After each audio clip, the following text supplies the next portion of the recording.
What's up, guys? I am on my lunch break right now from work. I'm sure Miley Cyrus wanted some vlogs last night, so, either one thing is true or not. Miley knows who I am, or she don't. But you know what really matters? Nothing besides love, man. Just love. You know what really matters? She does not say nothing afterwards. Love, yeah. You know why, guys? I like the message she sends. A lot of artists,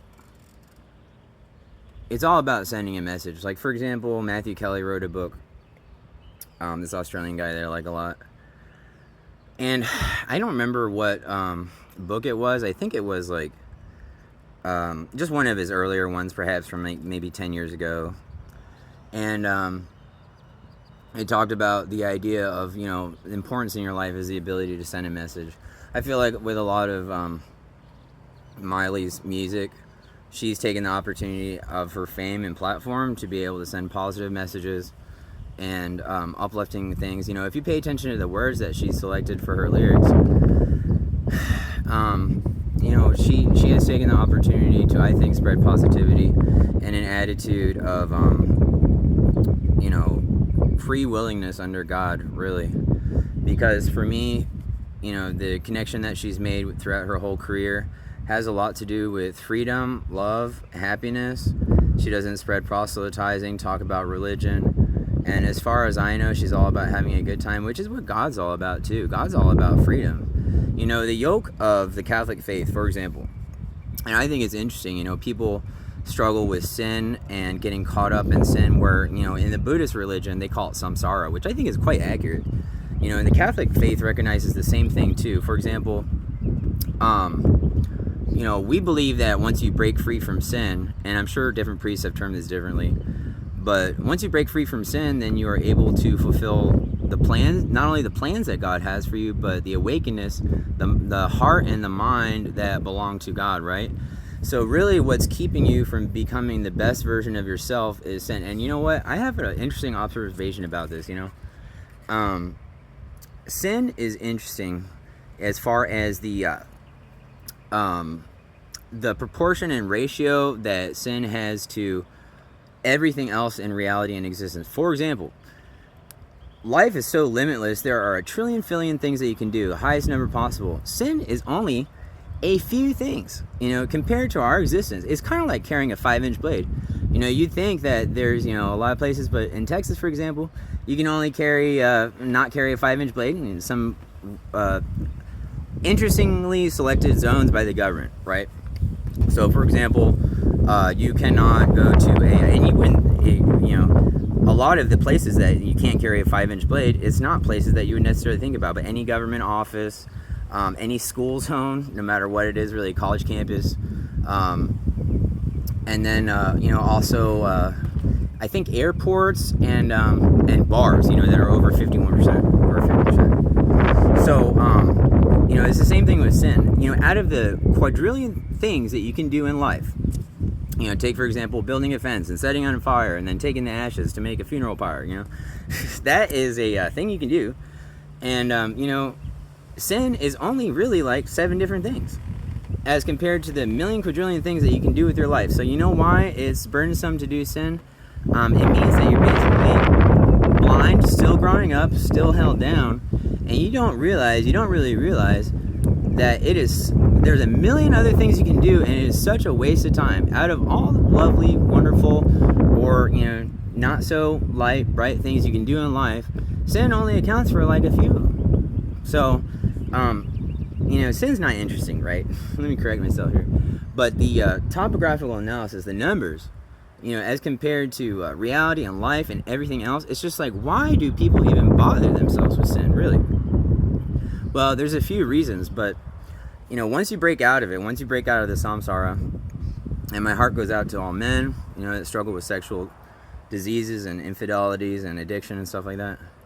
But once you break free from this samsara, your mind, I believe, opens up, becomes light, gets filled with light, and then you are able to really recognize it's like, why did I waste my time with such behavior as, premarital sex, or trying to fornicate, or trying to do homosexuality behavior, or, trying to engage in things that we know are wrong, man, once you stop doing all that stuff, you realize that life is so infinite, so is heaven and earth. There's really no reason to do it. You know, it's just selected things, a few of them that offend God, offended in the past, really, and would in the future. So, in the present, I don't know, we don't know. It doesn't really matter.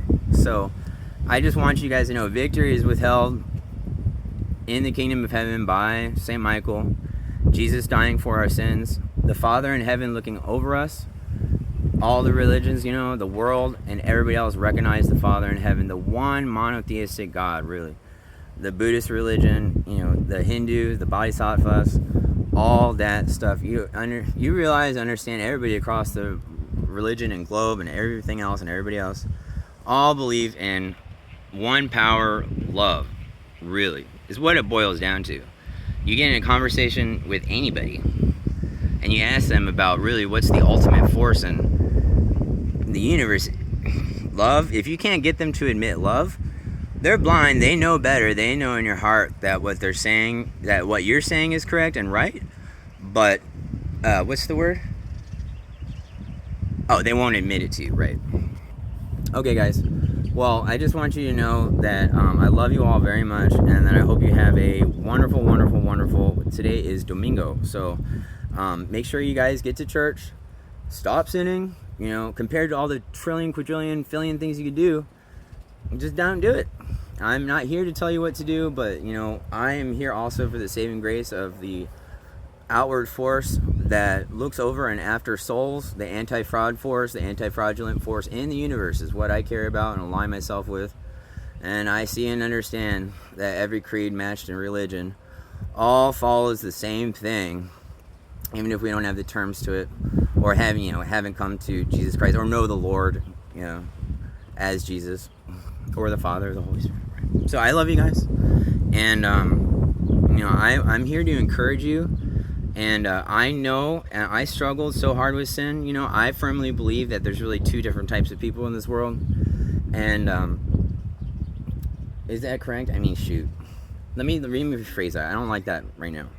Yeah, nonsense. Go with the. Okay, well, two different kinds of people in this world.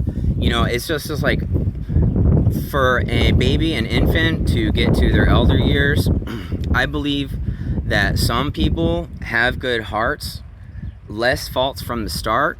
For some reason, it might have something to do with genes, DNA, descendancy, the hierarchy of the generation or something. And, you know, some people struggle to become a good person. It might have to do with their raisement. It might have to do with their personal beliefs or something else.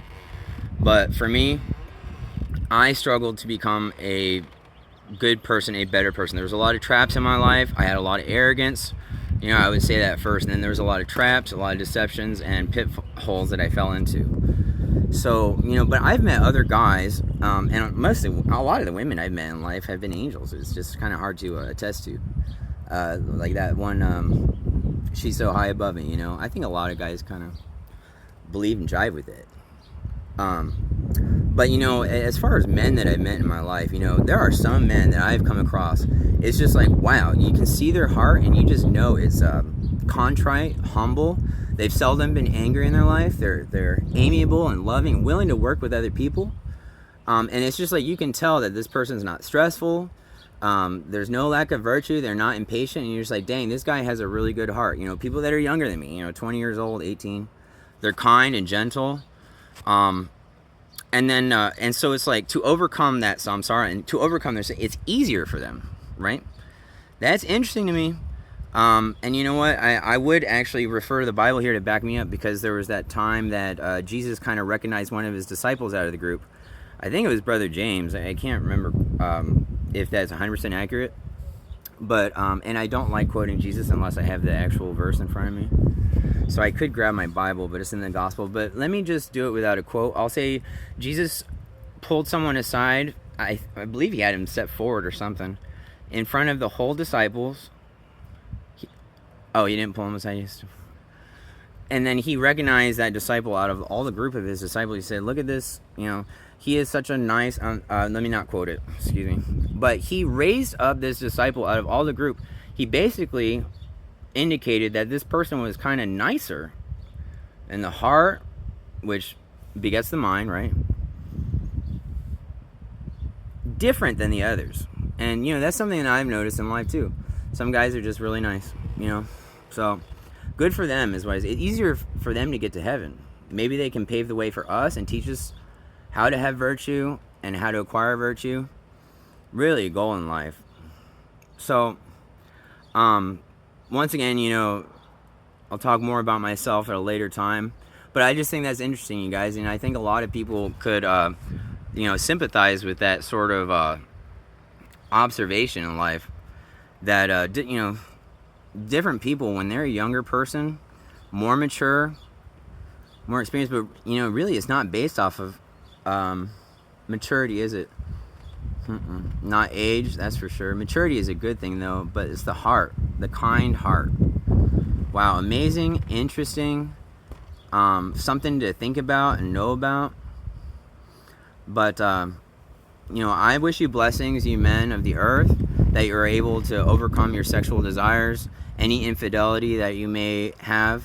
And I hope and pray that within your own marriage, you're able to treat your wife with respect and overcome any sexual inadequacies and sexual abuse where you're using a person for your own desires instead of consummating your marriage. I'll pray for your sex. I do love you guys very much. I think about that all the time, the people of the earth. And I just hope you're not fornicating, It's not that I'm mad that I can't fornicate. I'm not the sex police, right? I'm not here. It's just I want to share my wisdom from what I've learned and overcome, what I've seen with my own hands and arms, what I've witnessed with my eyes, and what I've seen with my heart, what I've witnessed with my heart, and what I've felt in my heart. And I know lies, and I know fornication, and I know people that say it and do it. They really don't know what they're talking about. I've said this before in my previous vlogs, I've said this before in my previous vlogs that it's weird that when you're growing up, your parents try to raise you, and your parents do raise you when you're young. Your mother takes you, or if you have a nanny or whatever. But then when you're dropped into school, you're raised by your peers, aren't you? Because you're induced into society, and then you're learning from what? Your peers around you, and maybe people grades higher, because you don't pay attention to people below you do. No, that's the way of school, and that's what the older kids teach you and everybody else. The 5th graders were in 7th grade were super cool. It's really cool to talk about your parents. It's really cool to talk bad about this. It's really cool to use curse words. It's really cool to have sex. It's really cool to treat girls like this. It's really cool to talk about girls when they're not there and talk about their body parts and refer to them disrespectfully, and all these many things combined with the music that people think is popular. It's so hard not to gain influence from your peers, from your friends, in your mind and in your heart when you're growing up in school.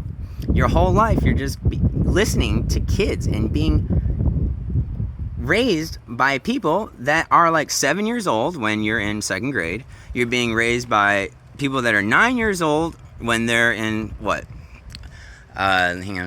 grade.